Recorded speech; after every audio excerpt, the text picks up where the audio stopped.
চরকিতে রহস্যঘেরা জিনের বাচ্চা, ফেউয়ের সেই মার্শাল কিংবা গুলমোহরের রানা তালুকদার, পর্দায় যার অভিনয়ে আপনারা মুগ্ধ হয়েছেন বারবার, সেই মোস্তাফিজুর নূর ইমরান এবার আসছেন একদম নতুন পরিচয়ে।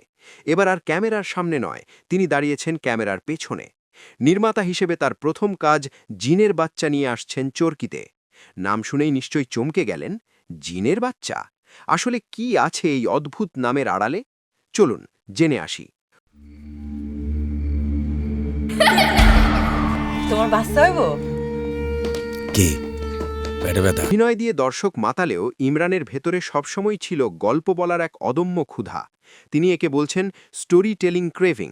আর সেই ক্ষুধা মেটাতেই এবার পরিচালকের আসনে তিনি। গল্পটি আপাতদৃষ্টিতে গ্রামীণ জীবনের মনে হলেও এর পরতে পরতে মিশে আছে ম্যাজিক রিয়েলিজম। পরিচালক জানালেন, এটি আসলে মাতৃত্বের গল্প।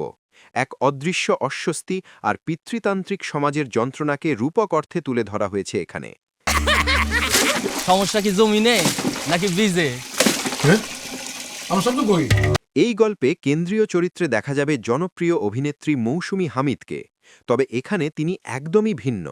একজন বাক প্রতিবন্ধী ও নিঃসন্তান নারীর চরিত্রে অভিনয় করেছেন তিনি। চরিত্রটি ফুটিয়ে তুলতে গিয়ে কম কাঠখড় পোড়াতে হয়নি মৌসুমীকে। শুনলে অবাক হবেন, চরিত্রের বেদনাবোধ বাস্তবে অনুভব করার জন্য পরিচালক তাকে টানা ৩ দিন সেটে কথা বলতে দেননি। সেই নীরবতার কষ্টই পর্দায় হয়ে উঠেছে জীবন্ত।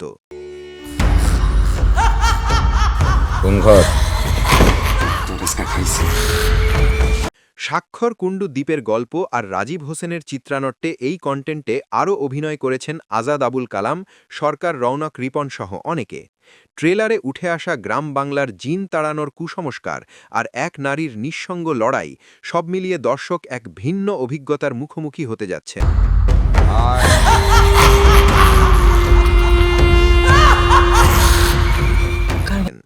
বাস্তব আর অবাস্তবের সীমারেখা যেখানে ঝাপসা, সেখানেই শুরু জিনের বাচ্চার গল্প।